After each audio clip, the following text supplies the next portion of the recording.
Ação paga pelos cofres jurídicos, pelos cofres públicos, e aí o empregatício ele quer muito dizer que nós somos subordinados a alguma coisa, né, que não é a vontade do empregador, mas é a vontade da lei, né? Nós somos isso daí. Mas o grande problema é que muitas das vezes a formação jurídica não nos permite pensar é que nós somos uma outra coisa. Nós somos a burocracia do Estado, né? Nós somos a burocracia. E o que é a burocracia, né? É o sistema de execução da atividade pública por funcionários com cargos bem definidos e que se pautam por um regulamento fixo, determinada rotina e hierarquia com linhas, autoridades e responsabilidades bem demarcadas, né? Aqui, por exemplo, iria, né, um pouco uma construção de um diálogo que eu poderia fazer, né, e que eu pretendo fazer com alguém que queira estudar a ouvidoria, né, que é a partir de teorias sociais, né, a teoria social weberiana, Max Weber, né, que tem muita influência sobre o mundo do direito, que a gente não percebe, né. A teoria weberiana, né, ela é uma teoria que ela procura apreender bem o que é a burocracia, né. Tem como principais características a autoridade, a hierarquia e divisão do trabalho, formalidades nos atos de comunicação, ninguém faz nada. Aí, mesmo nós que fazemos com muita informalidade, fazemos, né, também documentando as coisas, né. Temos funcionários absolutamente especializados e a nossa atividade ela pretende ser impessoal. Nós pretendemos burocraticamente tratar todos de uma forma assemelhada, né? A burocracia moderna, né, ela é uma coisa, ela funciona sob forma específica, né? Ela estabelece relações de autoridade, relação de hierarquia, né? É formalizada por meio de documentos e por aí vai, né? O treinamento especializado, certo? Transformar essa atividade em profissões. Todos nós exercemos profissões muito específicas, muito bem delimitadas, desempenhamos funções, atribuições muito bem delimitadas em cada um dos nossos órgãos, né? Aqui lendo, é que ela potencializa segredos, conhecimentos e intenções. Na administração burocrática, tende a ser uma estrutura organizada de pequenas seções secretas, na medida em que oculta conhecimentos e ações. Dessa forma, o poder do perito, do funcionário administrativo especializado, é aquilatado e, por esse motivo, a qualificação, como toda forma de especialização crescente, resulta muito valorizada, né? A burocracia ela tem um caráter racional, a racionalidade é expressa por essas regras que estão previamente estabelecidas, certo? Meios, fins e objetivos que dominam a sua posição. Assim, para Weber, a burocracia descansa na aceitação da validez de algumas leis não excludentes em que o processo administrativo, dentro dos limites especificados nas ordenações, significa a busca racional de interesses, não é? A nossa atividade é uma forma de racionalização, certo? E a gente busca atender, a gente busca executar determinados interesses. Mas o que é mais importante na identificação weberiana, né, é que a burocracia é um eficiente instrumento de poder. É um eficiente instrumento de poder. E aí, né, eu fiquei tentando pensar aqui, certo? E fiquei conjecturando como é que nós funcionamos. Né? E fiquei pensando assim, juntei um bocado de coisa. Esse caso ele não acontece na sua inteireza. Um colega servidor ou uma servidora tem um filho, certo? E esse filho, e por algum problema, né, o pai falece e deixa aquela criança ali órfã, mas tem uma remuneração a receber. Essa criança vai para um lugar na nossa estrutura. Via de regra, é um lugar de pensionistas inativos, né, de dependentes, de beneficiários dos nossos sistemas, né, previdenciários próprios. Né? E aí ela depara-se com uma pessoa, né, com uma organização dentro do nosso tribunal. Essa criança cresce, essa criança vai para uma faculdade, conclui um curso e faz um concurso. E nesse concurso ela passa no mesmo cargo em que o pai dela trabalhava, essa moça. E aí ela deixa de ser beneficiária e passa a ir para um setor de ativos. Não é? Com o passar do tempo, né, essa mulher, né, ela casa com uma outra mulher, decidem ter um filho, e aí começa um debate se existem duas mães, se existe uma mãe e um pai, o que é que existe, e isso vai para um outro lugar chamado pleno, decidir se nós temos duas licenças de maternidade, uma licença maternidade e uma paternidade, e por aí vai. Né? Essa senhora se aposenta, e aí ela vai para um outro lugar, ela vai para o setor de inativo, do tribunal, do mesmo tribunal. Né? E aí depois ela faz um concurso público para juiz, e ela vai para o setor de pagamento de juiz. E aí passa o tempo, ela se aposenta, e aí ela vai para o setor de inativos de juiz. Se vocês perceberem, cada lugar desse que ela passou, desde o dia em que ela foi concebida, ela viveu sobre uma lógica diferente e muitas das vezes conflitantes dentro de um mesmo tribunal. Dentro de um mesmo tribunal. E isso daí, para a pessoa que está de fora, se constitui um verdadeiro monumento que precisa ser constantemente desmontado para no final do mês você receber, né, a sua remuneração, o seu benefício, seja lá o que for. Né? Por quê? Porque cada espacinho desse, como o Weber diz, ele é um espaço de racionalização da atividade administrativa, mas ele é um espaço que também guarda segredos muito próprios. Por quê? Porque a hiperespecialização de cada atividade obriga cada lugar desse a decidir de uma forma diferente.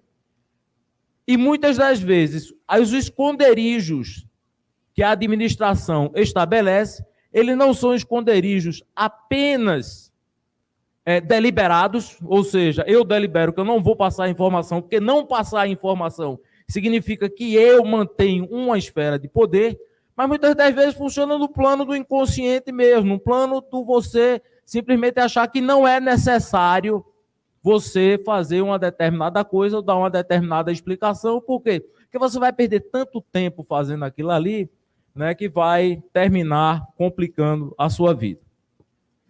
Então, veja, eu acho que a primeira coisa, né, e aí eu estou me encaminhando para a conclusão, já que o nosso tempo aqui é curto, a primeira coisa que a gente tem que identificar é que a administração, a burocracia, é um espaço de poder e é um espaço de uma dificuldade imensa de acesso. Talvez ele seja muito simples para nós que estamos sentados na cadeira.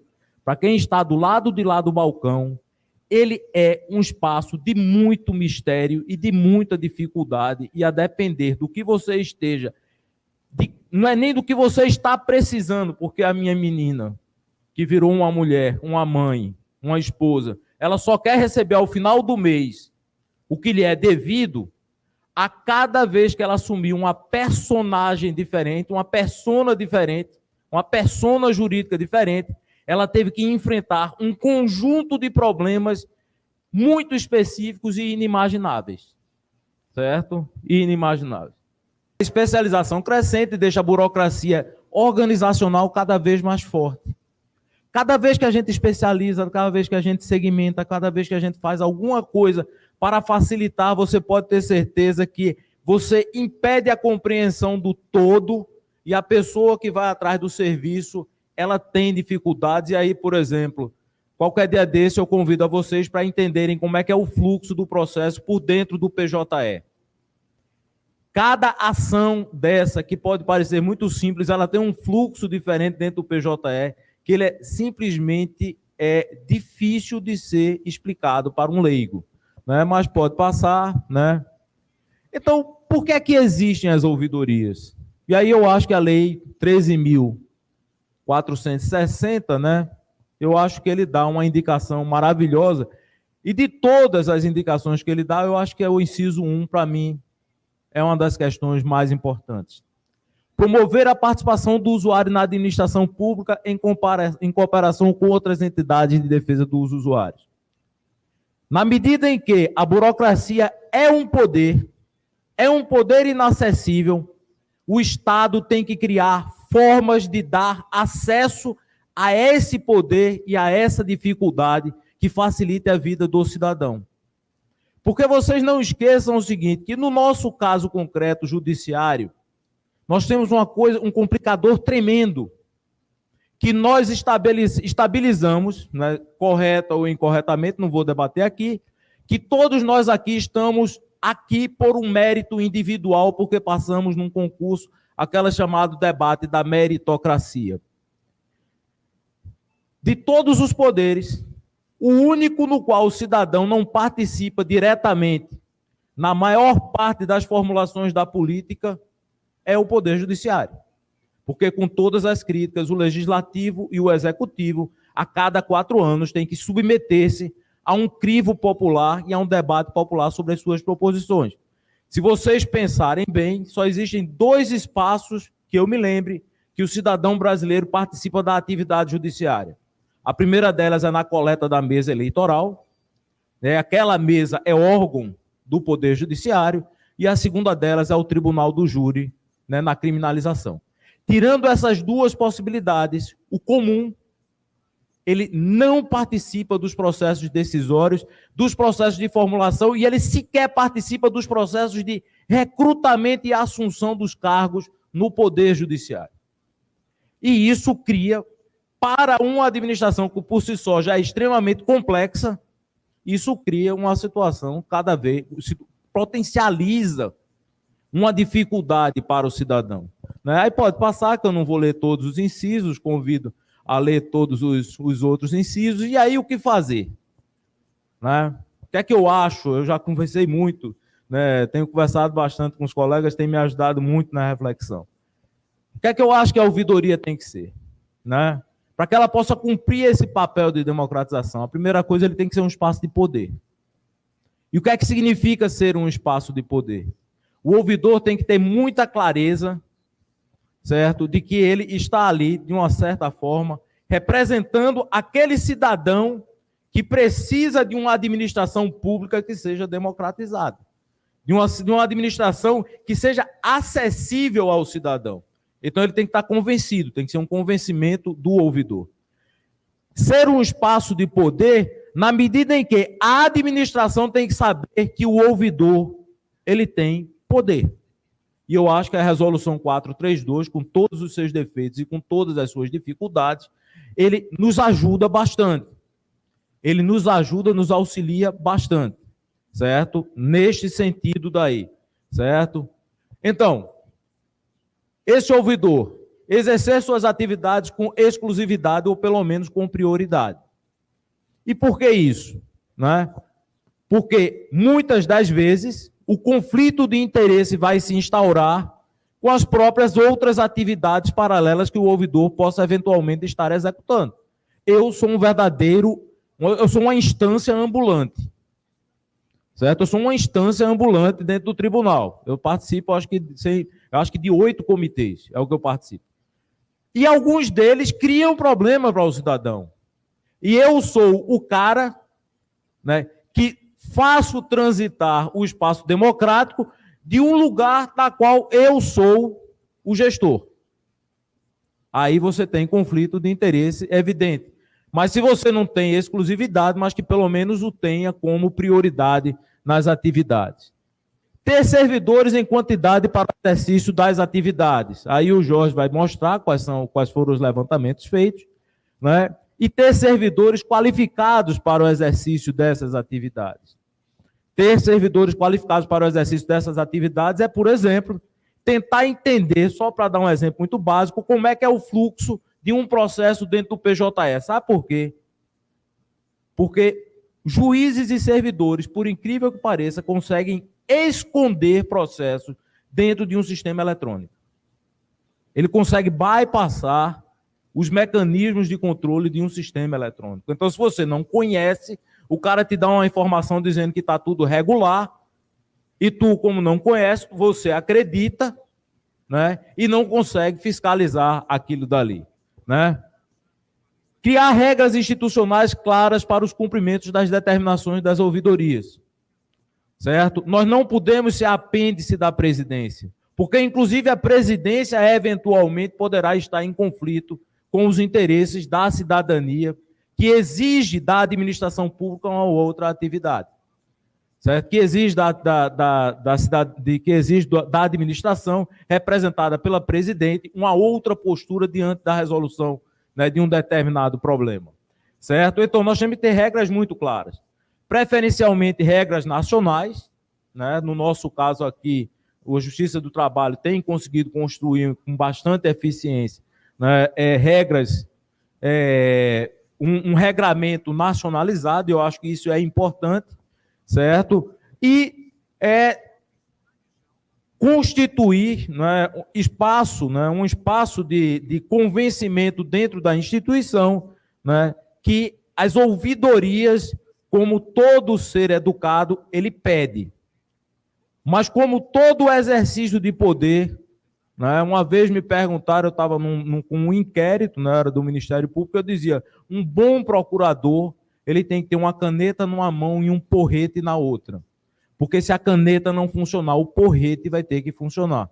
Então, você tem que ter um convencimento institucional, a ouvidoria ele vai pedir sempre, porque o exercício da educação é essencial, mas todos têm que ter a certeza de que o atendimento é uma obrigação que a administração pública presta, porque quando a ouvidoria ela é movimentada, ou quando o ouvidor entende que aquela demanda é importante, o ouvidor está falando em nome da sociedade, na perspectiva da democratização disso que é muito complicado. E se eu convido vocês a estudarem realmente o fenômeno da burocracia, o fenômeno burocrático nas sociedades contemporâneas, e vocês vão ver que boa parte dos problemas, né, da sociedade, elas começam pelo simples fato de que ninguém tem ideia de quem é obrigado a resolver um determinado problema. Porque a burocracia ela tem tantas regras que conflitam e que se autoeliminam, que termina sendo difícil um pobre de um cidadão entender a quem ele deve dirigir-se para resolver qualquer que seja o problema da vida dele.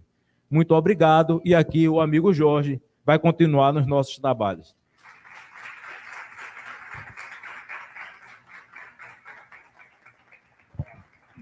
Boa tarde a todos. Enquanto ela vai colocando o slide ali, eu queria dar mais ou menos um histórico, né? Primeiro, eu estou com um grande desafio, né? Peço que vocês sejam benéficos comigo. Dar palestra depois do almoço já é né? Muitos começam a ter sono. E depois dessa aula do Dr. Fábio, fica mais difícil. Mas quem trabalha em ouvidoria tem que estar acostumado com os desafios, e eu vou tentar aqui cumprir o meu papel. Antes de mais nada, um breve histórico para contar por que eu estou aqui. No Colégio de Ouvidores passado, que nós tivemos lá em Porto Alegre, muito bem recebidos pela doutora Madalena e doutor Clóvis, né? Doutor Davi me deu uma missão, que eu deveria, no Coleouve daqui de Manaus, dar um retrato das ouvidorias da Justiça do Trabalho, né? Como eu não sou bobo nem nada, eu apontei para o doutor, né, o nosso amigo aqui, e ele ficou surpreso. Eu falei, não, vamos com a gente, porque, doutor Fábio, porque a gente precisa. E aí, a partir daí, nós começamos a construir o questionário que daria um retrato da situação das ouvidorias atualmente. Para isso, fizemos várias reuniões virtuais com todos os gestores que tiveram interesse em participar, construímos um questionário e, a partir desse questionário, nós extraímos os dados que correspondem a essa apresentação. Então, na verdade, isso foi construído a várias mãos, né? e, ao final, com a ajuda do nosso amigo Jorge Machado, cadê ele? Está aí? Ah, está aqui, né? Que é um craque na área de apresentação. Ele teve essa bondade, né, esse carinho de trabalhar junto com a gente e montou a apresentação de PowerPoint que eu vou exibir agora. É importante que se diga o seguinte, ele meu personal stylist também. Obrigado, Jorge. Nesse espírito, é muito importante que o Jorge fez agora, porque ela é a revelação de um carinho e do espírito que os gestores têm, né? Então, é importante que se diga o seguinte, para trabalhar bem, nós temos que nos afastar da vaidade, né? Nós temos que afastar o ego, né? Tem que ter o eclipse do ego. Nós temos que trabalhar para a instituição e para as ouvidorias. Então, obviamente, a apresentação que vai ser feita aqui não é uma apresentação de qual é a melhor ouvidoria do seu trabalho. Não é uma apresentação de qual é o melhor gestor da ouvidoria do trabalho. Não é uma apresentação de quem tem o melhor projeto do seu trabalho. Por isso, não serão citadas ouvidorias aqui. Serão citados dados, né? E como o Brasil, né?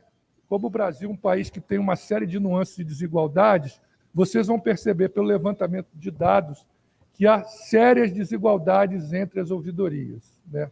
Tem ouvidorias que estão trabalhando numa absoluta escassez de capacitação, de remuneração, de instalações, entendeu? Que nos deixa, os que têm as ouvidorias mais estruturadas, muito tristes. E é essa reflexão que eu gostaria que a gente fizesse aqui. Mais uma vez, não citarei nenhuma ouvidoria especial, mas vocês vão reparar, pelos levantamentos, o quanto ouvidorias estão num patamar razoável e outras estão, na minha opinião, numa situação muito, muito ruim. Peço que não se ofendam, mas é uma característica minha, já tenho 57 anos, não vou mudar, me perdoem, mas as minhas características é de ser visceral e de ser transparente, tá bom? Podemos começar, então? Muito obrigado. Vamos lá? Bom, gente, olha só, isso aí é uma questão em nuvem para a gente entender o que as ouvidorias estão envolvidas, né? Essa nuvem mesmo, tudo isso aí a gente faz, estatística, PROAD, mediação, ouvidoria, denúncia. Ouvidoria tem esse arcabouço todo nas suas atividades ordinárias. Então, é importante a gente entender que mais ou menos qual é tudo que a gente faz. Porque uma vez eu fui dar uma capacitação para os servidores e perguntei o que a ouvidoria faz. Aí o engraçadinho falou, ouve. Né? Claro que a gente ouve, né? Mas ouvidoria não é só para reclamação, ouvidoria não é só para público externo, ouvidoria é ferramenta de gestão, ouvidoria é controle social, ouvidoria é garantidora de direitos humanos. Então, as pessoas têm que entender qual é a exata dimensão ou dimensões da ouvidoria para entender que a ouvidoria não é aquele órgãozinho que está lá do lado para o pessoal fazer uma reclamação. É muito mais do que isso, né? E qualquer empresário que tenha uma percepção maior do seu negócio sabe que o seu cliente é o seu maior ativo. Ele que faz a empresa sobreviver, ele que faz a empresa progredir. E nós, dentro da concepção weberiana e da concepção de serviço público, nós temos que valorizar aquele para quem nós prestamos o serviço público e para aquele que paga os nossos vencimentos, nosso salário, nossos proventos, nossos subsídios, a que nome tem. Então, vamos lá? Nos últimos 5 anos, né, nós, por TRT, nós temos uma análise quantitativa de manifestações de ouvidoria.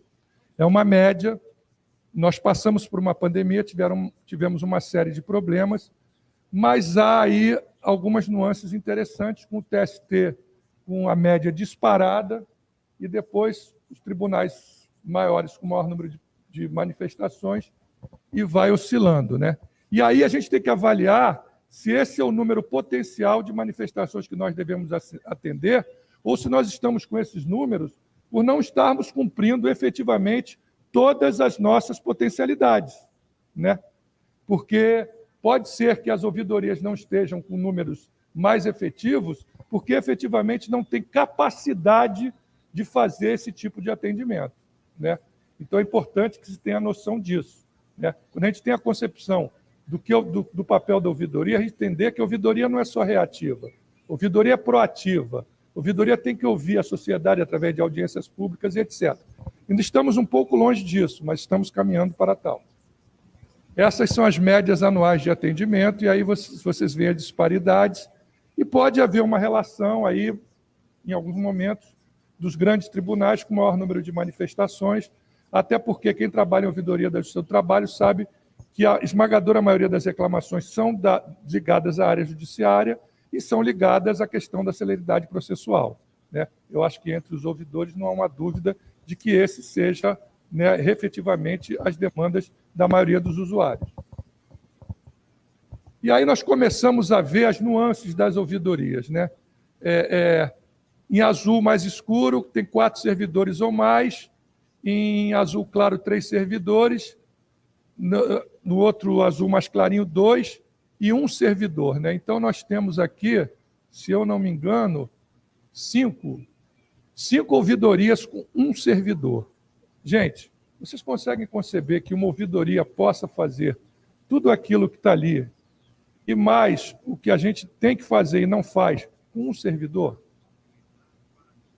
Vocês acham crível conseguir que a ouvidoria consiga exercer o seu papel com o servidor? Se esse servidor fica doente, se esse servidor tira licença, como é que fica? O serviço para?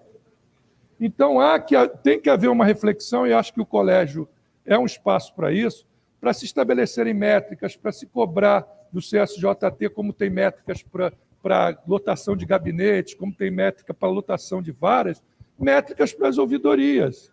Você não pode funcionar adequadamente com 1 servidor, gente. É humanamente impossível, entendeu? Então, não adianta nós ficarmos discutindo, fazermos grandes debates sobre questões de ouvidoria, que são fundamentais, sem passar pelo debate da estrutura das ouvidorias, né? E isso chama muito atenção. E aí você vai para 2 servidores, que é o mais clarinho, também tem 20%. E aí, de 3 ou mais, você tem ali 60%, é isso? É 60%? É isso, Jorge? 32 com 28, né? 60% tem um número razoável de servidores, né? Que não sei se tem uma correspondência efetivamente ao volume, eu estou falando só de quantidade de atendimento de manifestações. E aí, gente, esse é um dado interessante e um dado bom, né? A grande maioria dos gestores de ouvidoria, a esmagadora maioria tem formação de nível superior e de nível de especialização, de graduação, né? E nos próprios servidores da secretaria também há uma formação acadêmica considerável. O número de servidores de nível médio é aquela argolinha ali escura, que eu acho que corresponde a 3%. 3% dos servidores de ouvidoria. Ou seja, os nossos servidores de ouvidoria têm um nível de escolaridade compatível com as atividades que desenvolve. Então, nesse quesito, nós não estamos mal, né? Vamos lá? Essa é outra questão que se debate, né? 40 servidores têm formação em direito e 30% têm formação que não é jurídica. O que não é ruim, né? Você ter uma ouvidoria com vários tipos de formação ajudam bastante na composição das reflexões sobre o assunto, né? Eu acredito que boa parte das reflexões que o Dr. Fábio fez aqui vem muito mais do conhecimento que ele tem de psicologia do que de direito. Então, não é ruim, né? Mas é importante, independente de que a pessoa seja formada em direito ou não, que ela conheça minimamente as regras de processo de trabalho, uso do PJE, conhecimento do organograma da administração, para minimamente saber para onde ele vai encaminhar uma demanda que ele não conseguiu responder de imediato. E aí, gente, vem outra disparidade, né? Número de funções por ouvidoria, né? 3 servidores ou mais tem 8 ouvidorias, 2 servidores ou mais tem função por ouvidoria, e em 7 ouvidorias só o gestor tem função. Gente, não tem jeito. Quem trabalha em tribunal, eu tenho 37 anos de gestão, né? Se você quer ter um funcionário capacitado, especializado e motivado, ele tem que ter uma remuneração além da remuneração que ele ganha normalmente. Aí você fala, ele fez concurso para o tribunal, ele fez concurso para ganhar função. É verdade. Mas se você tem um funcionário na ouvidoria, com todas as especializações que nós vamos ter, ele vai estar o tempo todo querendo sair da ouvidoria para ir para um lugar melhor. E isso é um direito que ele tem, né? Imagina um funcionário que conhece LGPD, LAI, atendimento ao público, mediação de conflitos, PJE, que mais? Atendimento à população de rua, ouvidoria da mulher, está lá, recém-chegado no tribunal, vai para a ouvidoria, se ele não vai procurar no tribunal algum lugar para ganhar uma função melhor. E quando você perde esse funcionário, você não tem outro funcionário, normalmente, com toda essa qualificação, para botar no lugar. Entendeu? Então, esse é o dilema das ouvidorias. Houve agora uma discussão, eu não estava em Brasília, que há um indicativo do CSJT de que os gestores da ouvidoria recebam CJ2. Isso somente não resolve, tá? Nós temos que ter funcionários na ouvidoria devidamente capacitados e remunerados para executar a sua tarefa. Isso vai ao encontro do que o doutor Fábio falou lá, da burocracia, funcionários especializados e remunerados. Ainda mais nós que estamos há mais de 5 anos ou 5 anos sem receber nenhum aumento. Cargos ou funções destinadas aos gestores. Aí nós temos assim, coisas engraçadas. Tem ouvidorias que parece que tem um gestor, um FC2. Um gestor. Né? Tem gente aqui apontando, mas eu não vou nem dizer. Né? Tem ouvidoria que tem 6 ouvidorias que o gestor tem um FC3 ou FC4. E ali tem as destinações, né? FC5, FC6, 11 ouvidorias, CJ4, outra 10. Né? Mas nós temos 4 ouvidorias em que o gestor da ouvidoria ganha a segunda menor função do tribunal. Né? A segunda menor função do tribunal é dada, pode voltar lá? Para 4 ouvidorias, e provavelmente são as 4 que só tem aquele gestor. Né? É esse o quadro das ouvidorias hoje. Vamos lá? E aí, gente, eu vou brincar, mas vou usar o meu ouvidor, doutor Xavier, peço permissão para revelar, tá? Será que a LGPD, a confidencialidade permite? Doutor Xavier, meu ouvidor, pessoa que eu gosto muito, me apoia bastante, está em 7 comitês. Eu não sei se tem ouvidores aqui em comitês. O Jorge é um fenômeno, eu acho que ele não vive. Ele está em 21 comitês. Tá? E eu acredito que como é que é possível um funcionário da ouvidoria estar em 21 comitês. Eu estou vendo alguns gestores aqui, né, balançando a cabeça, doutor Clóvis, não sei em quantos comitês o senhor está, mas o senhor deve estar uma porção. Doutora Madalena, e etc, etc. E nós também. Pode voltar lá, por favor? Comitê Gestor do Portal, Grupo de Acompanhamento da LAI, Comitê de Governança e Gestão Participativa, Comitê Gestor da Carta de Serviço, Plano de Transformação Social, Rede Nacional de Ouvidorias, Comissão de Ética, e nós temos que participar de todas as reuniões desses comitês. Né? Então, eu fico imaginando, eu sou agraciado, sou eu e mais 4, o que um gestor que ganha FC2 numa ouvidoria que só ele participa, como é que ele consegue fazer isso? Ou ele faz mágica, ou ele não cumpre o seu papel institucional, não por culpa dele. E aí, gente, além de tudo, todos nós somos cobrados pelo CNJ, pelo CSJT, pelo TCU, né? E temos que saber tudo isso. Nós temos que saber mediação, nós temos que atender atendimento de vítima de assédio. Agora estão sendo criados em vários tribunais ouvidoria da mulher. Há uma resolução do CNJ de atendimento de povo de rua. E nós temos que conhecer tudo isso. Fazer escutativa, não, a ouvidoria tem que ter escutativa, não, o gestor da ouvidoria tem que saber mediar. Não, você tem que saber que o cara vai te xingar, dizer que você é um milionário e que nada funciona no tribunal, e você tem que ter tranquilidade. Você tem que receber um esquizofrênico que de repente tenta te agredir na ouvidoria, e você tem que ter tranquilidade. Entendeu? Você tem que atender pessoas que chegam e falam: doutor, eu estou fazendo hemodiálise há 20 anos e não recebo meu processo, eu vou morrer. Aí abre o braço assim, o braço dele está todo comido de... São esses tipos de realidade que a gente lida. Entendeu? E você tem que ter preparado. Então, eu acho que estão querendo, ou existe... Não é que estão querendo.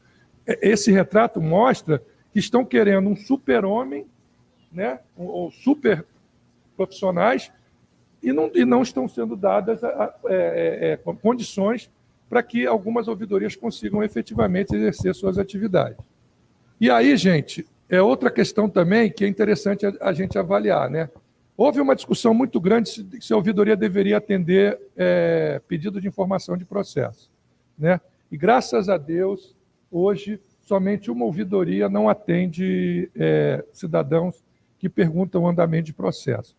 E a gente atende por vários motivos. A gente atende porque o cidadão não entende a linguagem do PJE. Tá? Não adianta dizer para o cidadão, como o doutor Fábio falou, sine die para a decisão, concluso para a sentença, alvará. O cara acha que alvará é aquilo que o cara bota na loja para poder liberação para trabalhar. A justiça comum tem até uma nomenclatura mais adequada, eles chamam de ordem de pagamento. Se você chega uma pessoa e fala, sai uma ordem de pagamento em seu favor, ele até entende. Agora, sai um alvará, o processo está concluso. E muitos dos cidadãos, gente, isso é pura verdade, eles não perguntam, ficam envergonhados da sua própria ignorância e vão embora, sem saber exatamente quem é aquele tal de concluso, né? Quem é aquele sine die para a decisão, né? Então, o indivíduo liga para a ouvidoria porque ele não entende o que está acontecendo. E, muitas vezes, quando ele liga para a ouvidoria, o processo está com atraso. Então, eu acho que não adianta botar URA, não adianta botar um setor lá para atender, porque provavelmente vai pipocar lá e vai voltar para mim.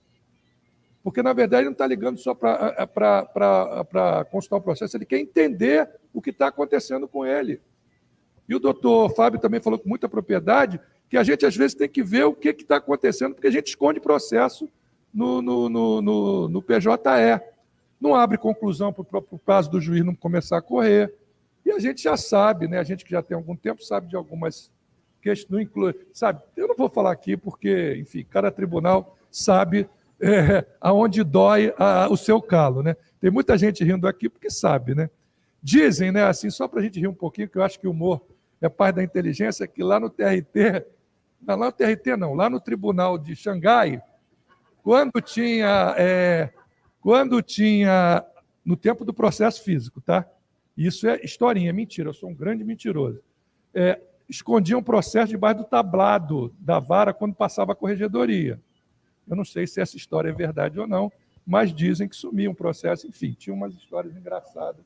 Então, essa era a realidade. Então, gente, olha só, desculpa a expressão, o cara que dá volta, ele dá volta no meio virtual, no meio físico, ele arruma sempre um jeitinho de se livrar. Só que aí nós passamos a colaborar. Por quê? Eu acho que muitas ouvidorias adotaram essa boa prática. Quando a corregedoria vai às varas, ela entra em contato com a ouvidoria e fala, como é que estão as coisas por aí? E o ouvidor só vai na boa. O ouvidor não, o corregedor só vai na boa. Ele já sabe as pessoas que reclamaram na ouvidoria. E ainda tem outros fatos, do diretor da vara que liga para você e fala, por que o advogado está indo aí na ouvidoria, não vem, vai lá no balcão da vara? Falei, você está perguntando para mim, você devia perguntar para ele. A água corre para onde ela encontra a saída. Entendeu? E aí há uma questão interessantíssima, só para ilustrar, que às vezes os relatores da corregedoria não batem com o relatório da ouvidoria. Você fala que maluquice. Porque quando o diretor, mesmo não sendo o melhor diretor do tribunal, ele atende bem os advogados não reclamam na ouvidoria. A maioria deles. E, às vezes, o diretor, até tecnicamente, é muito bom, mas é uma pessoa que não sabe lidar com o público. E aí vai lá para a ouvidoria para reclamar. Aí, quando você vai cotejar o relatório da ouvidoria com a da corregedoria, alguns dados não batem. Mas atender ao público é uma habilidade requerida de um gestor. Saber atender ao público. Entendeu? Então, muitas vezes, varas que tecnicamente são boas têm uma estatística ruim na ouvidoria, principalmente por conta do comportamento das pessoas que atendem ao público. Foco das atribuições do gestor. A gente fez esse levantamento também, porque, na verdade, cabe à ouvidoria também servir como ferramenta de gestão, desenvolver projetos, e etc, etc. E a gente vê que a maioria das ouvidorias, o próprio gestor faz atendimento ao público rotineiramente. Gente, olha só, eu não estou querendo criar casta de gestor e servidores, tá? Mas é fundamental que a pessoa que esteja na liderança, na gerência, ela tenha tempo para desenvolver atividade de gerente. Se o indivíduo que está na gestão da ouvidoria está full time no atendimento prioritário, ele não consegue desenvolver as outras atividades da ouvidoria. Né? Quando a gente vai fazer ouvidoria itinerante, estava falando com a doutora Madalena, a gente fica um dia fora. Quando vai fazer um podcast, como o doutor Fábio fez, tem que preparar todo um roteiro, tem que chamar o especialista, tem que entrar em contato com a escola judicial. Quando organiza um coleouve, né, Cláudio? E quem está lá na ouvidoria continuar atendimento? Porque o atendimento de ouvidoria não pode parar. Então, nós não podemos ter a esmagadora maioria dos gestores trabalhando todo o tempo do seu trabalho atendendo ao público. Senão, nós vamos conseguir desenvolver as outras atividades rotineiras da ouvidoria. Isso me parece meio óbvio. Né? Por isso que ele é gestor. Ele tem que resolver problemas de recursos humanos, vários outros problemas, e também atender o usuário em casos em que o atendimento padronizado ou esquematizado não atenda. Então, é essa a visão que eu tenho. Vamos lá? E aí, gente, apesar de tudo isso, né, os valorosos gestores de ouvidoria desenvolvem diversos projetos. Né? Ouvidoria itinerante, que a doutora Madalena está desenvolvendo no TRT4, Café do Ouvidor, Ouvidoria da Mulher, ouvidoria nas escolas, enfim. Né? Nós, ainda assim, tentamos, na medida das nossas possibilidades, desenvolver alguns projetos que auxiliem a participação do cidadão na administração pública. Né? Mas é muito difícil com as estruturas que a maioria das ouvidorias tem. E aí também outra questão que eu vou comentar, não vou dar nome ao santo, mas as pessoas diziam assim, a sua instalação é adequada? Mas eu não tenho sala de reunião, eu não estou no térreo, eu não tenho servidores totalmente qualificados o suficiente para atender, mas as minhas instalações estão adequadas. Eu não sei se isso foi feito para não expor a ouvidoria, mas houve um descompasso entre uma resposta e a outra resposta. Né? Se você não tem uma sala para poder fazer uma mediação e a ouvidoria diz que tem que ter mediação, essa instalação não está adequada. Né? Se você está no prédio da administração, no 11º andar, na ponta lá do 11º andar, você pode ter a melhor sala do mundo, mas não é o local onde deve estar a ouvidoria. Né? Inclusive, a resolução do CNJ, salvo melhor juízo, diz que a ouvidoria tem que estar no térreo e eu ousaria dizer no prédio das varas, no prédio onde a maioria das demandas ocorrem. Por exemplo, no Rio de Janeiro, o tribunal fica no centro da cidade, quem conhece o Rio de Janeiro, e as varas ficam na Rua do Lavradio. Então, se ele tiver que for numa vara e se sentir insatisfeito, não tiver os recursos tecnológicos, ele vai ter que andar ali uma meia hora, 40 minutos, mais ou menos, 20, 15. O doutor Xavier me corrige, meus excessos. 15 minutos para rodar ali a Lapa e chegar num calor, que vocês sabem que é o calor do Rio de Janeiro, que não se compara com o de Manaus, né? Porque aqui o clima quente e úmido, para poder chegar lá e acaba não indo. Né? Então, o perfil das ouvidorias, média de 3.243 manifestações por ano, uma média total, menos de 3 servidores por unidade, quadro de servidores, cargos e funções heterogêneos, está havendo um aumento quantitativo e qualitativo de atribuições, e a gente sempre quis bater disso. Cada dia aumentam mais atribuições e exigem maior qualificação. Né? Inclusive, houve um movimento de transformar o ouvidor em encarregado de dados, né? É o DPO, né? E aí eu fiquei pensando o seguinte, será que os ouvidores têm noção do que o encarregado de dados faz? O encarregado de dados, pela teoria, pela boa teoria, deve ser a pessoa na instituição que mais entende de proteção de dados. Então, não adianta ficar botando atribuições para o ouvidor se ele não tiver condições, muitas vezes não tem liberação da distribuição. Quando eu falei isso na último Coleouve, eu acredito que alguns ouvidores me olharam e falaram, pô, será que esse rapaz é maluco, alguma coisa assim? Por quê? Porque o ouvidor, para exercer o seu ofício com substância, com efetividade, e ainda mais como encarregado de dados, ele tem que conhecer a lei e a doutrina de LGPD na ponta da língua, na cabeça, porque as demandas de LGPD vão para ele. Anonimização de dados, e etc, etc, etc. E aí vão se colocando atribuições para os servidores da ouvidoria e para os ouvidores, parecendo que está tudo bem, mas não está. A efetividade da prestação do serviço não tá ocorrendo, ao meu juízo. Bom, gente, era isso que eu queria dizer, tá? Espero que vocês entendam aí as minhas contribuições. Se não concordarem, eu respeito a opinião de vocês, mas hoje, o retrato das ouvidorias da Justiça do Trabalho é esse, tá bom? Muito obrigado.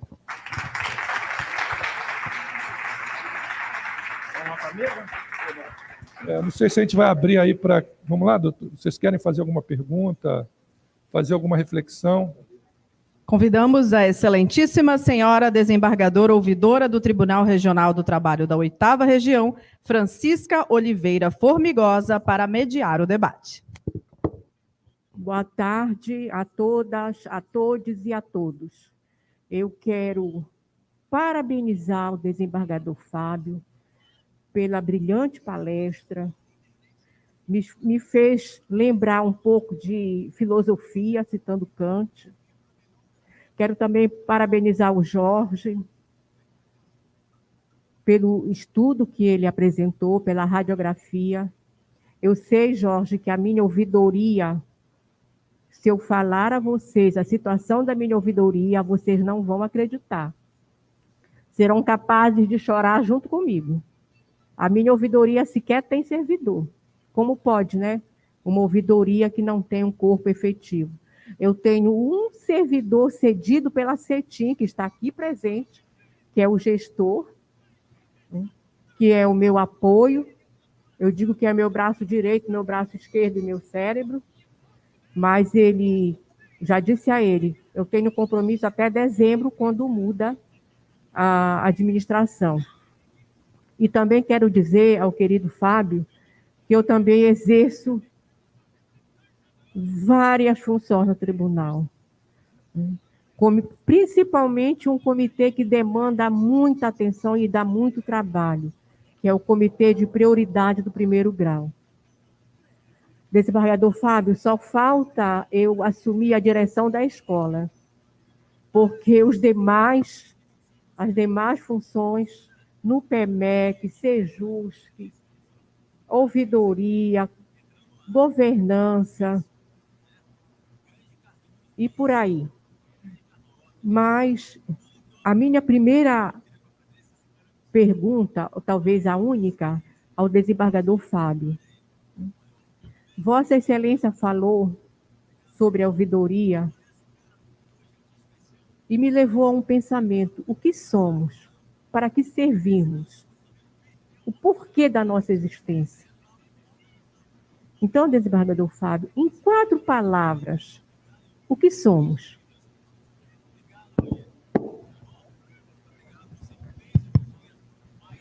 Eu tenho certeza que nós somos o melhor instrumento de democratização do Poder Judiciário pode ter hoje.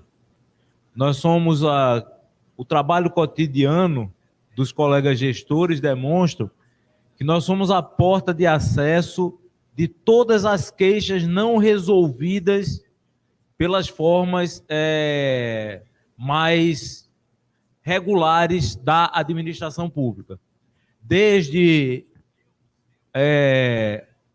a emissão do Álvaro, né? Ou do Alvará, para quem... Né? Eu acho que deve ter sido a esposa do Álvaro, né?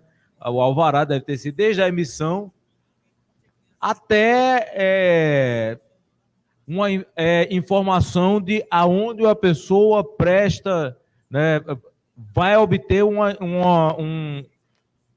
recibo de pagamento, que muitas das vezes não se sabe. Então, e eu estou dizendo assim, porque e quando eu falo isso que é o espaço de democratização, é porque, gente, as nossas atividades elas se tornaram coisas tão complexas, tão difíceis de serem entendidas, que se você colocar o colega do setor de pagamento de servidores para bater um papo com um colega de pagamento de magistrados, muito provavelmente eles não se entendem. Porque até a nomenclatura do que é cada rubrica daquela na remuneração é uma nomenclatura diferenciada. Então, a ouvidoria é esse caminho, é essa porta. É essa porta que possibilita a gente resolver, a sociedade tentar resolver, né, alguns problemas que ela não consegue de uma maneira regular. E só os colegas gestores sabem o que é que chega de pedido, né? Os ouvidores a gente sabe também, mas como eles fazem uma análise prévia, né, só eles sabem o que é que chega de pedido, né, que às vezes a gente fica olhando assim, meu Deus do céu, como é que isso não foi resolvido até agora? Como é que isso não foi resolvido? Então eu acho que é isso, sabe? E só para complementar aqui um pouco que o Jorge, né, que eu acho que faltou, viu, Jorge, aqui puxando sua orelha, a gente tinha combinado umas coisas e ele não cumpriu o combinado. Eu acho que esse primeiro passo, ele foi prazeroso e ele foi o primeiro passo mais fácil. O segundo passo é que é o difícil. É a gente sentar, conversar para a gente começar a definir qual é a estrutura que é boa. Porque não adianta a gente chegar e dizer, bora botar 10 servidores, né? Bora botar um de informática, um psicólogo, um estatístico. Não adianta. A gente tem que sentar para a gente construir um espaço de trabalho que também seja, né, eficiente, né? Então, o momento vai ser esse agora, porque eu não vou chegar e dizer que Rio de Janeiro, São Paulo, né, é igual a um tribunal de menor porte, certo? Não vou dizer isso, sabe? Então, esse vai ser o próximo momento que a gente vai ter que conversar. A orelha foi dada, é aceito, né? Podemos, se a gente combinou e não fez, né? Quer dizer, eu não fiz. Na verdade, não é que a gente não tenha feito, é que eu acho que fica a dúvida. A gente fez o diagnóstico. E agora? Vai fazer o quê? Agora vai ser o segundo passo. A gente conversar para saber como é que a gente vai montar. Mas aí tem que ver se a plenária do COLEOV aprova esse indicativo. E também complementando, doutora Formigosa, eu sei que a senhora não me perguntou, mas algumas questões que a gente vê dilema de ouvidoria. Eu já recebi demanda de ouvidoria por fralda geriátrica. E vocês podem perguntar o que a ouvidoria do trabalho tem como fralda geriátrica. Mas a partir do momento que você entende que ao entrar numa ouvidoria pública, seja de que órgão for, o indivíduo tem que sair, no mínimo, com um encaminhamento, você não pode dizer que esse problema não é contigo. Uma outra questão que nós esbarramos, que também foi motivo de debate, foi a questão de uma servidora que estava assediando os funcionários do condomínio, utilizando o nome do tribunal. E no primeiro debate, a pessoa, numa resposta muito rasa, diz o seguinte, isso aí é atividade privada, é problema privado fora do tribunal. Mas espera aí, ela está usando o nome do tribunal, ela é uma servidora pública, ela está usando o nome da instituição para assediar pessoas. E o nosso código de ética? Cadê o comitê de ética? Isso é possível, isso não é possível?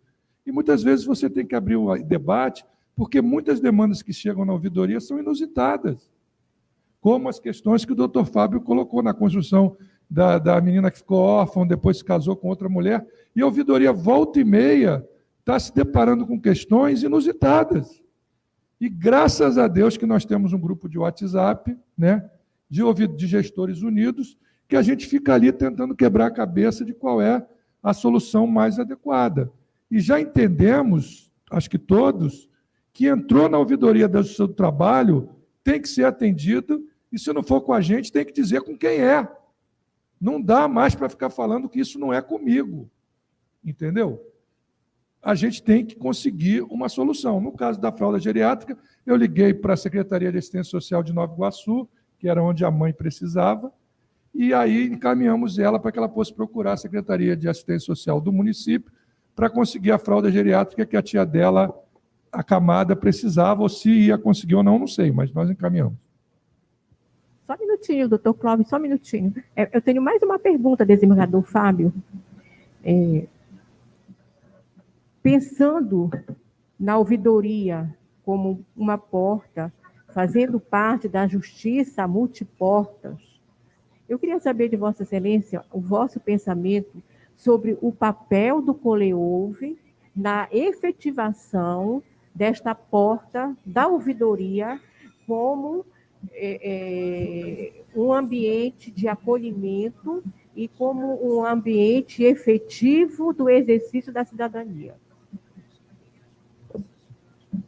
Gente, eu estou aqui como ouvidor desde março do ano passado, né? Desde março do ano passado. E, efetivamente, as nossas portas elas foram reabertas. O colega Elcio conseguiu aí nos juntar, acho que pela primeira vez em outubro do ano passado. Certo? Assim, desde o primeiro momento, né, o que eu percebi aqui é que isso aqui é um grande espaço de troca de experiência e de aprendizado. Eu acho que se a gente conseguir, né, evoluir, né, eu acho que a gente está conseguindo evoluir nas conversas informais, né, para ouvir o que é que cada colega está fazendo, né, para a gente construir essas regras, né, um pouco mais nacionalizadas, construir proposições de estruturas, né, mais nacionalizadas, porque é uma coisa que a gente tem que ver, que a estrutura da ouvidoria da 4ª Região não pode ser um interesse de Clóvis e de Madalena. Clóvis e Madalena são as pessoas que estão aí hoje, né? Isso aí é um espaço que a gente tem que construir, né, como ouvidor, porque eu acho que a gente tem que se pensar mesmo com um certo distanciamento, obviamente, um distanciamento responsável. Nós somos responsáveis pelo que acontece nos nossos tribunais. Mas a gente tem que ter um certo distanciamento, por quê? Porque de uma certa, assim, na percepção que eu tenho visto do nosso trabalho, certo? Do trabalho cotidiano mesmo, é que quando a gente cobra uma coisa que não funcionou dentro do tribunal. E cobrar o que não funcionou, não tem outro nome para isso não, isso chama-se controle social, isso chama fiscalização, certo? Isso chama tudo que incomoda o poder. Tudo que incomoda, sabe? Quantos de vós não já recebeu, o Jorge relatou aqui, eu também já recebi diretor de secretaria que disse que deu o ar da ignorância como resposta, certo? E é isso daí. Colega Francisca, eu quero parabenizar os nossos palestrantes e, de certa forma, a colega até já antecipou a indagação que eu faria. E é justamente a importância desse painel, do diagnóstico nosso, para a gente poder apontar e chegar em soluções e o Coleov contribuir. A gente sabe que onde há, por exemplo, mais assédio sexual contra a mulher, é onde menos há espaço para reclamação. E assim todas as outras questões, né, que ocorrem tanto interna corporis como externamente, né? Então, como a gente vencer essa barreira? E aqui dou um exemplo, por exemplo, no colégio aqui de ouvidores, nós sabemos que sistematicamente tem regiões que simplesmente não vem ouvidor, não vem vice-ouvidor, não vem gestor, não vem ninguém, e não há autorização para comparecimento, não há pagamento de diárias, e não há sequer apoio para o funcionamento das ouvidorias. Porque se eles não vêm aqui também, lá também não estão atuando como deveriam. Então, como a gente quebrar essa barreira, como encontrar uma solução? Porque é crônica, e curiosamente, eu que tenho... É sempre as mesmas. Então, há problema sim, e a gente precisa enfrentar. É como dei a referência, onde mais a mulher é assediada e não tem sequer a oportunidade de reclamar. Obrigado. Mais uma indagação agora ao gestor da ouvidoria, meu querido amigo, o Jorge. Você falou numa questão que eu fiquei até empolgada. Eu queria saber, a ouvidoria da 1ª Região já realizou alguma audiência pública? Mas com a gestão do doutor... Já ia copiar o modelo de vocês. Não, mas estamos nos programando para isso e temos vários projetos que depois, se a senhora quiser conhecer, são bastante interessantes, porque estou na frente dele, eu já sou gestor da ouvidoria há mais de 10 anos, estamos cada vez mais criando projetos para aproximar e para mudar essa lógica de que o indivíduo vai procurar a ouvidoria, né? E acho que o projeto mais interessante de longo prazo que nós temos é o projeto Ouvidoria nas Escolas. O projeto Ouvidoria nas Escolas visa trazer alunos de escolas públicas de comunidades carentes para o tribunal, para que eles conheçam o tribunal. Inclusive, temos relatos contundentes de meninos de municípios extremamente carentes do Rio, ou de bairros carentes, que perguntam se eles vão ser recebidos no tribunal com fuzil. Perguntam à professora. Tá?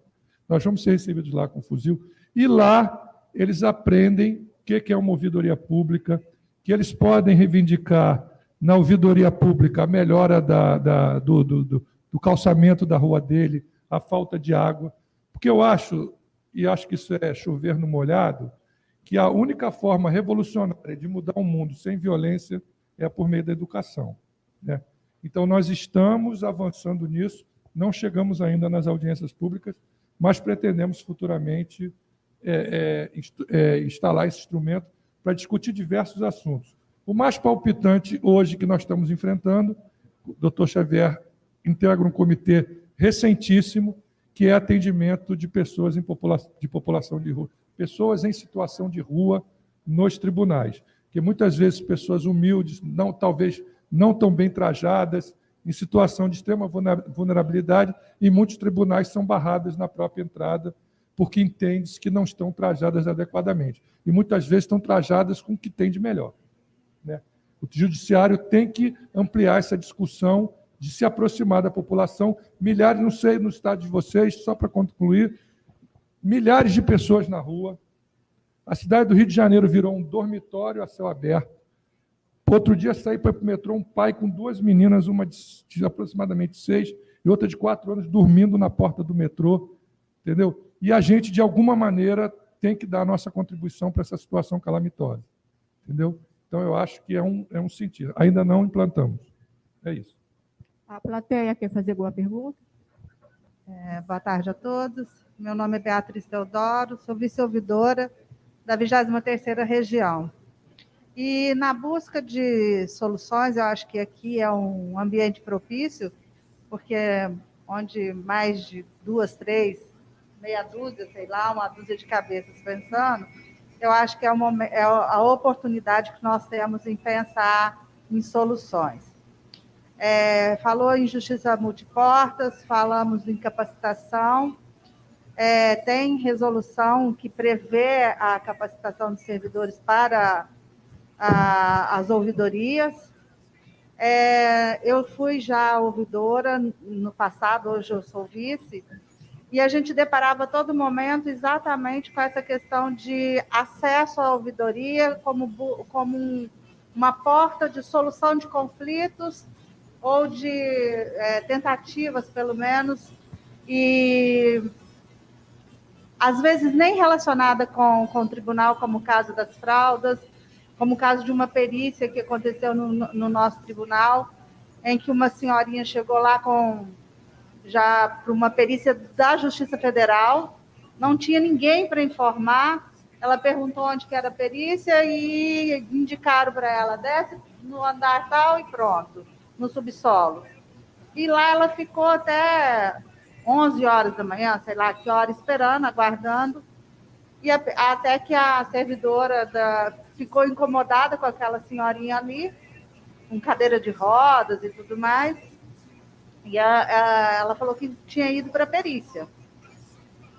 Tá, que perícia? Né? E aí a perícia era uma perícia na Justiça Federal, do INSS, levaram a senhora para a ouvidoria. Nós tínhamos, naquela época, uma servidora na ouvidoria que era psicóloga, além de formação também bacharel em Direito. Ela foi buscar uma solução para aquele problema. E conseguiu que o médico, a junta médica lá da Justiça Federal, aguardasse para atendê-la. Ela estava desde as 7h15 da manhã, se não me engano, aguardando a perícia dela. Bom, falei tudo isso para ilustrar para a gente pensar em algo de capacitação efetiva. Desde o ano passado, quando eu comecei a coordenar o SEJUSC lá da 23ª, já não estou mais viu, desembargador Fernando? Não estou, mas estou fazendo o curso. E estou em várias outras comissões. Mas eu acho que eu fiz um curso de comunicação não violenta, justiça sistêmica. Estou fazendo agora já a segunda etapa do curso de coordenadores de Sejusc. E eu acho que a gente poderia, às vezes, pleitear uma carga mínima de capacitação para os nossos servidores. E ouvidores também. Eu acho que a gente precisa se capacitar, né? De ter facilitar, abrir as portas para o cidadão. Essa eu acho que é a vocação de todo mundo que está aqui. Eu acho que não tem ninguém aqui que venha para um Coleouve ou que se dedica a trabalhar dentro de uma ouvidoria, porque é desgastante. Você está enfrentando diariamente com as mazelas da vida, o sofrimento humano. E isso eu acho que para quem entra num poder judiciário como a Justiça do Trabalho, que a todo momento você está vendo o cidadão lutando pelo pão de cada dia, então acho que assim, somos servidores abnegados, vocacionados. Então, a minha sugestão é de pensar em algo para cobrar dos nossos regionais uma capacitação mínima. Não dá para fazer, eu só tenho 2 servidores trabalhando, 3 ou 4, que seja, então vamos tentar organizar cursos de capacitação continuada, cada semestre ou ano, ou que seja anual, um tribunal ou 2 se candidata à escola a ofertar para os servidores da ouvidoria um curso de capacitação, assim como dos magistrados. Essa aqui é uma reflexão que eu faço para que a gente pense, e não sei se nós vamos ter uma carta, alguma coisa, mas que saia daqui esse pleito para os nossos administradores. Era isso que eu tinha a contribuir e agradeço. Deixa eu só acho que o Clóvis Madalena, só para dar uma certa tranquilidade, essa questão dos nossos contumazes ausentes, né? O doutor Davi, ele já tá com isso lá nas tarefinhas. O doutor Davi, ele é organizado, viu, gente? Ele anota as coisas lá, e aí ele, né, daquele silenciozinho dele ali, ele começa a telefonar, ele tá vendo qual é a melhor estratégia, né, para trazer esses regionais que são menos frequentes aqui, mas ele está pensando, só um parênteses. Isso.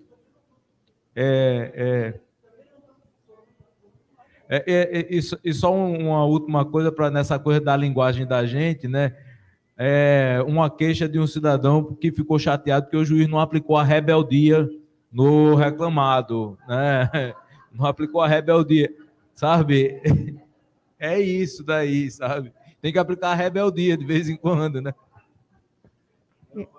Mas nesse ponto que a colega falou, eu quero destacar a grande importância do Coleouve, porque na ausência da preparação pelos tribunais, o Coleouve, com toda a sua dificuldade, né, nós não temos sede, nós não temos recursos, mas, embora toda essa dificuldade, o Coleouve acaba suprindo essa falha dos tribunais.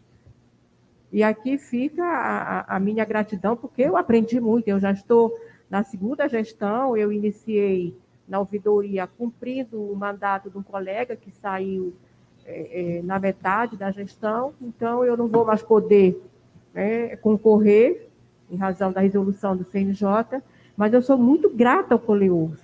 E sempre que eu posso, eu trago o servidor que está na ouvidoria comigo.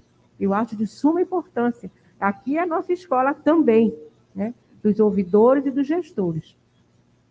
Quer terminar? Só uma complementação rápida. Não. Todos, nos últimos Coleouves, os gestores têm se reunido e têm lá mandado propostas para a plenária. Amanhã nós vamos mandar algumas propostas para que os senhores avaliem. E tem uma proposta que tem nos incomodado muito. Eu falo isso e não se ofendam. Eu vou falar uma coisa dos 37 anos. o cidadão não tem na cabeça dele fixo o que é a justiça do trabalho. Ele confunde tudo. E ele nos confunde muito com o Ministério do Trabalho. E hoje nós estamos passando por um problema sério, e aí eu não vou fazer propaganda política contra A ou contra B, mas o que aconteceu do fato é que o Ministério do Trabalho acabou, virou uma Secretaria de Trabalho, foi todo desmobilizado e agora criou-se de novo o Ministério do Trabalho e Previdência. E o que está acontecendo na esmagadora maioria dos tribunais é que nós recebemos várias demandas do Ministério do Trabalho, encaminhamos as pessoas para um 158 e para os lugares onde eles dizem que vão atender e não atendem. Entendeu? Inclusive, uma das proposições que nós vamos fazer para ser analisado no plenário é que o presidente do Coleov entre em contato com o ministro do Trabalho e oriente para onde a gente manda as demandas. Porque a senhora imagina o seguinte, um trabalhador que está tendo uma denúncia, que tem um problema, que quer fazer uma fiscalização, ele chega na ouvidoria e a gente fala, olha, esse é um 58 e o endereço que deram para a gente. Ele volta para a gente e fala, mas eles não atendem. Inclusive, o Ministério do Trabalho, os senhores devem saber, não tem ouvidoria nas regiões. É só em Brasília. Então, esse é um problema que a gente está vivendo há muito tempo e com essa coisa de desmancha o Ministério, cria um novo Ministério, os cidadãos estão efetivamente sem saber para onde vão. E aí o indivíduo, às vezes, até nos agride porque acha que é uma vontade nossa. Entendeu? Então, sabe o que é ter um lugar que eles precisam ser atendidos, carteira de trabalho, pagamento de seguro-desemprego, fiscalização do trabalho, e a gente efetivamente não sabe para onde a gente encaminha esse cidadão? Então, eu acho que essa é uma das funções que o Coleov pode fazer em nível nacional. Tá bom? Não, assim, é que quando nós estivemos na administração, sensível exatamente porque eu estava vindo da ouvidoria, quando eu assumi a administração do tribunal, e eu via a dificuldade do cidadão. Consciente disso, nós demos o nome de Balcão do Cidadão, fizemos uma parceria. Naquela época ainda existia Ministério da Justiça, né? Fizemos uma parceria com a Superintendência Regional do Trabalho e Emprego e alguns outros órgãos que tinha uma sala ao lado da ouvidoria para atendimento do cidadão. Então, o que acontecia? O Álvaro, né, que precisava, o seguro-desemprego, o que fosse, a gente já encaminhava e tinha sempre um servidor ali apto para atender as demandas do cidadão. Então, também é outra sugestão, e eu acho que a gente poderia tentar estreitar e multiplicar essas boas práticas. Não é fácil, porque a gente faz,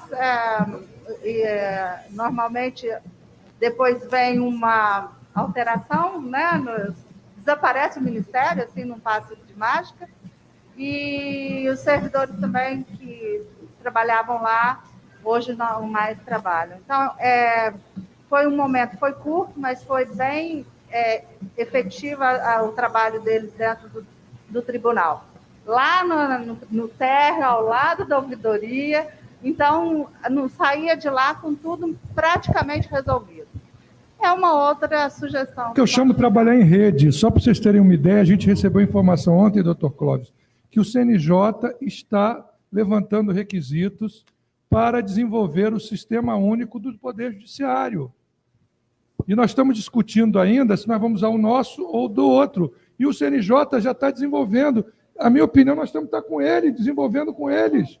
Entendeu? Então, se quer uma informação estruturada, nós temos que estar fechado com o CNJ, com o Ministério do Trabalho e Emprego, com o Ministério Público do Trabalho, com todas as instituições que transitam no mundo do trabalho. E a gente ainda não fez esse dever de casa. Quer dizer, e às vezes a gente nem sabe, quer dizer, trazer o Ronaldo aqui, numa mesa de bar, a gente descobriu que ele está levantando os requisitos para desenvolvimento de um sistema único do Poder Judiciário. Eu acho que a gente tem que inserir, que eu digo, o Coleov, os desembargadores, olha, nós temos trabalho que se representar na construção desse sistema, porque depois vem um canetaço E a gente vai ter que se adequar.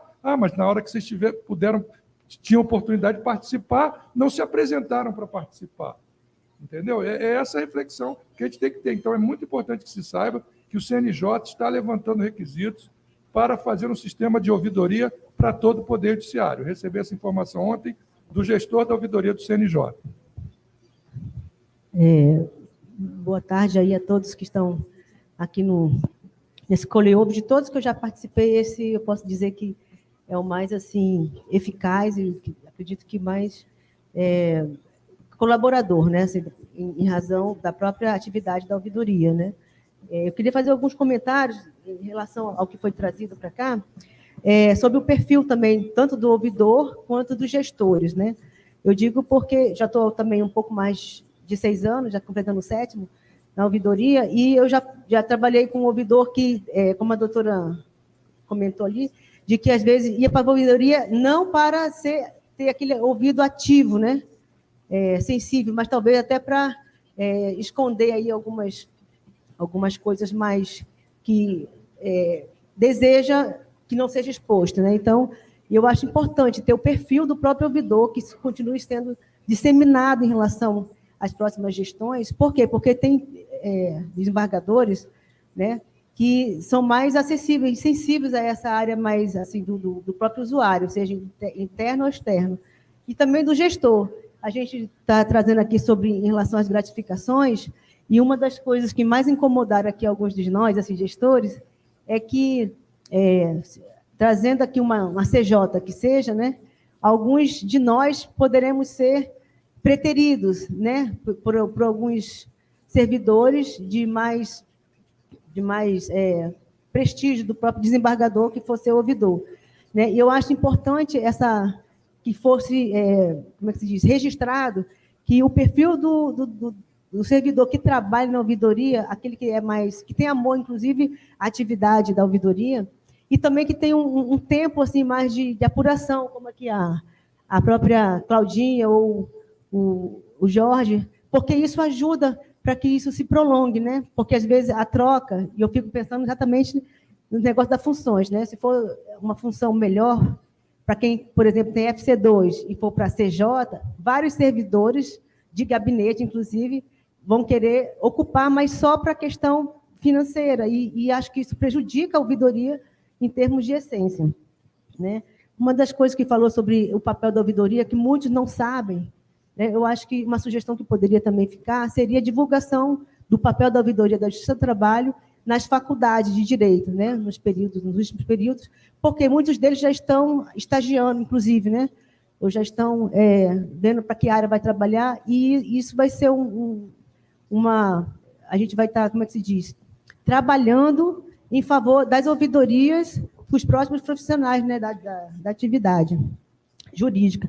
A doutora falou ali de cursos, né, de realmente capacitar os servidores gestores, inclusive em áreas mais contundentes da própria atividade de ouvidoria, mas também na área, eu até comentei no meu registro, sobre um curso, alguma coisa mais na área de psicologia, né? Um tratamento para poder a gente saber lidar com situações um pouco mais diversas, né? Daquilo que a gente normalmente trabalha, que é morosidade, alguma coisa mais relacionada a problema de assédio, seja ele moral, sexual, ou rejeição, ou algum tipo de coisa. Que nós estejamos também capacitados, né? Para que a gente também não leve para casa ou para as outras áreas o emocional do usuário que for lá trazer. Muitas vezes a gente sofre junto e pode levar isso para casa. E aí, em relação ao espaço físico que o Jorge trouxe, né, lá no primeiro, onde eu trabalho, o local ele realmente foi adaptado, né? O local hoje ainda onde funciona é um local onde funcionava antes um banheiro, porque era o único local na época disponível, né, que tinha no térreo, né, dentro do tribunal. Mas agora a maior parte dos setores estão remotos, né? Há espaço suficiente, mas eu gostei da ideia de colocar a ouvidoria, de repente, no térreo, mas das varas. Eu acho que isso vai ajudar bastante, né? E eu acho que é isso aí, gente. A minha colaboração é essa e eu gostei muito, viu? Parabéns. Boa tarde, prometo ser rápida. Sou a Mônica, gestora da ouvidoria do TRT Piauí. Assim, a Kátia até já falou, assim, meio que eu queria falar, né? E eu fico com uma sugestão, uma pergunta para a bancada, sobre, vocês falaram muito sobre a estruturação e a capacitação, né? E eu fico com a pergunta, principalmente para o doutor Fábio, se seria interessante pensar como é que a gente faria para verificar o perfil, né, como a Kátia já falou, dessas pessoas que trabalham em ouvidoria. Porque o gestor ou os servidores que trabalham em ouvidoria, eles têm, vamos dizer assim, eles precisam ter um perfil diferente de se importar realmente com o conjunto, se importar com o cidadão. Eu vejo colegas no meu regional que, assim, se passar 5 minutos do horário de trabalho, assim, eu tenho que ir embora, não importa o que está acontecendo, ou, tipo, estou aqui só para receber meu dinheiro e ir embora, já fiz a minha parte. Assim, eu não sinto a empatia, né, em alguns colegas. E, como disse a Kátia, né, com essa corrida da CJ, que a gente sabe que vai acontecer se vier a CJ, assim, vai ter uma corrida muito grande, uma disputa por esse cargo de ouvidoria, e eu nem falo assim, é que a gente vai ter que ficar. Não, não precisa ser a gente que vai ficar. Mas que seja, como é que a gente faz para que seja alguém que realmente se importa com o cidadão? Porque pode ter alguém que é muito bom fazendo, sei lá, na informática, é muito bom no setor de pagamento, é muito bom em várias coisas na gestão por competência, mas não é uma pessoa que normalmente teria empatia para trabalhar na ouvidoria. Então, como pensar uma maneira também de medir isso? Se é que é possível, doutor Fábio, aí, no campo da psicologia, como é que poderia se sugerir pelo Coleouve essa possibilidade de sempre procurar servidores e ouvidores que possam estar empáticos com o conjunto para melhor prestar o serviço público?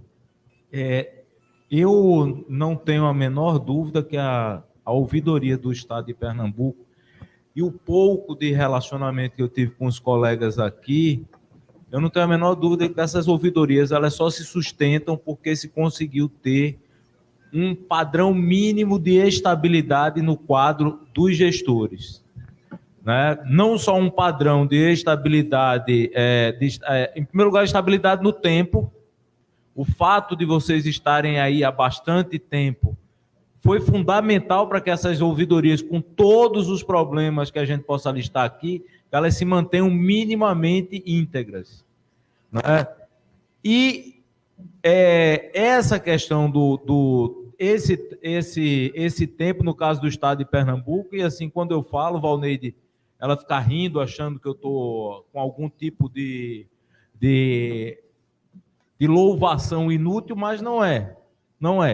Né? O trabalho do desembargador ouvidor, ele acumula e vai sempre acumular com um conjunto de outras atribuições, de maneira que se você não tem um gestor, né, que ele efetivamente ele consiga fazer a triagem, né? Por quê? Porque quando o ouvidor vai assinar, né, já teve uma reflexão.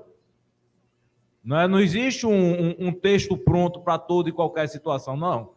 Na maior parte das vezes você tem situações muito parecidas, né, mas numa parte grande das vezes você tem que ter uma reflexão sobre o tema, tem que ter um pensamento, né? Qual é a melhor resposta, para onde é que eu mando, o que é que eu faço, né? E isso daí não tem como você escapar, né? Contra as atitudes desarrazoadas da administração pública, certo? Quando deseja fazer, é difícil. Nós que já vivemos nessas instituições, a gente sabe que quando o pessoal decide fazer o que não deve fazer, fazem mesmo, né? E a gente tem que administrar, certo? Mas eu não creio, eu acho que essas intervenções que são postas aqui, elas são exatamente, eu acho que é exatamente isso que a gente tem que começar a fazer, sabe? Eu acho que a gente tem que eu acho que a partir dessas reuniões que foram feitas, né, dessas identificações, que começou em outros tempos, mas a partir dessas reflexões, tem que começar a dar um ponto de inflexão, né? Tem que dar um ponto de inflexão. Qual que é? Para que direção isso vai? Né? Qual é o tipo de servidor, né, que ele serve para estar aqui? Certo? Qual é o perfil? Né? O que é que a gente espera? Né? E do próprio ouvidor, gente. E do próprio ouvidor. Certo? Agora mesmo, assim, eu estou convencido, sabe? E eu acho que isso a gente vai demorar um pouco, colegas ouvidores, a fazer. Eu acho que a gente, em algum momento, talvez nós tenhamos que enfrentar o seguinte problema: vamos ter que representar contra o nosso tribunal. Na defesa do interesse do cidadão, o ouvidor vai ter que representar contra o próprio tribunal, porque o tribunal, dessa vez, exagerou. Nem eu, que sou desembargador, estou aguentando, né, essa decisão, que essa foi muito desarrazoada. A gente ainda não chegou nessa situação e acho que a gente ainda não chegou nesse nível de maturidade. Ainda não chegamos nesse nível de maturidade. Né, mas pode ser que a gente chegue. Né, mas eu acho que essa reflexão que foi aberta com a identificação, né, o que é que os servidores, quem são os servidores, quantos têm, né, qual é a qualificação deles, né, como é que, por exemplo, gente, assim, me incomodou bastante eu ver que, por exemplo, a terceira região, que é uma região de uma demanda muito grande, ela tem um nível muito baixo de demandas na ouvidoria. Ela tem um nível muito baixo.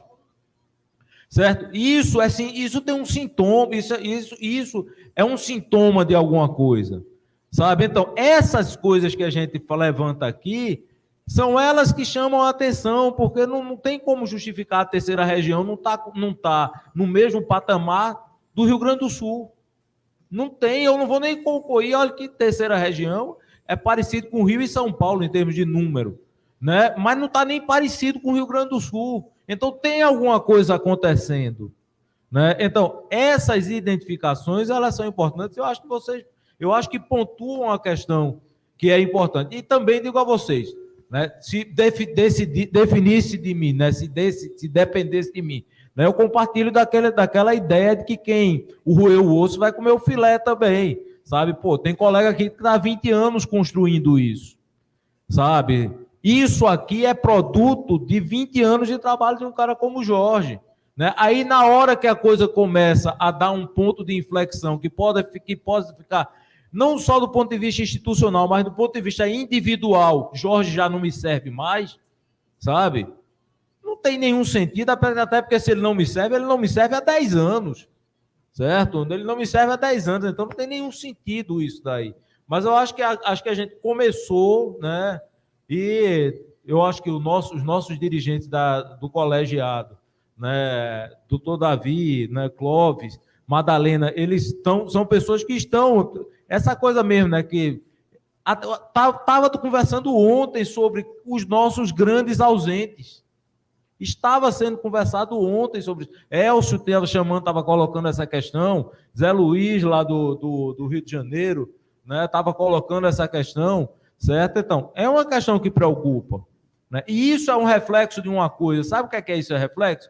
É que a ouvidoria efetivamente não é uma coisa importante dentro das escolhas dos ouvidores que estão ocupando. E por que não é? Certo? Por que não é? Aí a gente vai ter que investigar. Cada um vai ter uma série de respostas, mas na conversa, no diálogo, a gente vai começar a identificar quais são realmente, né, os pontos que levaram a que não fosse. Né? Alguns já começaram a ser resolvidos, não dá mais para ser presidente e ouvidor, corregedor e ouvidor, né? Não dá mais para ser isso daí, certo? Mas outras coisas precisam ser resolvidas, né? Precisam ser resolvidas. E bola para frente, estamos construindo. Deixa eu complementar. Madalena está querendo. Deixa eu complementar, doutora Madalena, rapidinho, só para vocês verem o nível. Doutora Formigosa, vou usar a sua ouvidoria como exemplo, porque é uma coisa como usaram Minas, é uma coisa que chamou a atenção da gente. A senhora é ouvidora da ouvidoria e só tem o Sérgio como servidor, não é isso? Cedido da TI. O Sérgio é CJ2, FC2. A doutora Formigosa, um dia, natural, vai sair da ouvidoria. Se ela sai da ouvidoria, tem total confiança no Sérgio, leva o Sérgio para a corregedoria, pelos méritos dele, consegue uma gratificação melhor para ele, não tem mais ouvidoria no TRT8. Vocês estão tendo noção disso? É muito mais do que o Jorge ter um aumento de gratificação. É muito mais do que tirar, que eu sei que é a dor individual de quem trabalhou 10 anos e depois não pôde comer o filé. É o fim, efetivamente, de uma estrutura absolutamente fundamental. E aí vai entrar um desembargador novo que provavelmente não sabe nada de ouvidoria, e não é aí nenhuma crítica, porque quando a gente entra na ouvidoria também a gente vai aprendendo, né? Porque não é o métier dele que traz um servidor que absolutamente nunca trabalhou na ouvidoria para tocar a ouvidoria. Como isso é possível? Tem que haver uma ruptura em algum momento para a gente dizer, não dá para continuar assim. Não dá para a gente ficar sendo demandado de TCU, CNJ, TST e tudo, e as pessoas dizerem que nós somos órgão da alta administração só na resolução do 432 do CNJ. Desculpe o desabafo, mas eu acho que o caso de Minas, que foi colocado aqui com muita propriedade, e estou citando o caso da senhora, porque a senhora falou, porque eu conversei com o Sérgio, então não é nada que está sob o manto do sigilo, até porque o objetivo aqui não é expor a ouvidoria nenhuma e tribunal nenhum, é discutir as nossas entranhas para tentar achar uma solução. Eu vou fazer uma intervenção bem rápida para dizer que lá no TRT4 não posso entrar com nenhuma medida contra a administração, porque o Francisco, meu colega de concurso, nosso presidente, desde que se alterou o regulamento, o regimento interno, observando a resolução 432, todas as reuniões de administração ele chama, ele, o vice-presidente, nem sempre todo mundo vai, porque todo mundo pode. Corregedor, vice-corregedor, ouvidor, vice-ouvidora, diretor da escola, vice-diretor da escola. Os 8 se reúnem para decidir previamente aquilo que vai ser encaminhado ao pleno ou ao órgão especial. Então, nesse aspecto, nós estamos muito satisfeitos. E agora, sobre a questão do servidor, cada tribunal tem a sua situação específica. O nosso tribunal tem 11% dos cargos vagos e não pode implementar. Nós estamos abrindo um concurso público para formar cadastro, porque nós temos 7 cargos só que podem ser preenchidos. Isso é uma coisa de loucos. Então, agora nós estávamos com uma vaga na ouvidoria, a gente estava desesperado atrás de alguém que quisesse vir trabalhar na ouvidoria. E, primeiro, ainda tem a questão agora do trabalho remoto, e na ouvidoria não dá para fazer trabalho remoto, pelo menos não o tempo todo. Tem que, pelo menos, vir para conhecer. Depois vamos ver, né? Não foi fácil. Então, tipo assim, ó, não dava nem para... Vamos ver depois se realmente tem perfil para estar aqui. Se não tiver, como eu sempre brinco, eu digo, não vai ficar desempregado, que é do quadro, né? Vai para outro lugar. Mas é bem complicado, às vezes. Nós ficamos, o quê? 2 meses, né, Clóvis? Com um servidor a menos, porque não tinha quem quisesse vir para a ouvidoria. Porque, digo, não pode ser trabalho remoto, pode ser híbrido, pode não sei o quê, mas tem que chegar aqui primeiro, conhecer, e ali atendimento ao público direto, já faz 2 meses, não, um mês que nós estamos com o horário, pelo menos das 10 às 16 horas, o tribunal está atendendo presencialmente, tem que ter um número X de servidores nos gabinetes, etc. E tal. Mas eu quero dizer que a ouvidoria, pelo menos, ela está sendo considerada e respeitada. E a gente, na medida do possível, está mostrando a ouvidoria, como a Laís já fazia, porque a Laís fez um trabalho muito bom, porque realmente, lá atrás, eu não sabia muito bem o que era ouvidoria também, porque ninguém sabia o que era, como era, por que era. Então, é só fazer essa colocação. Obrigada. E eu acho que eu vou ter que atender o pedido do cerimonial aqui do TRT, que tem hora para ir embora, então nós temos que encerrar. Bem, com os agradecimentos ao desembargador Fábio e ao servidor Jorge, eu declaro encerrado este painel.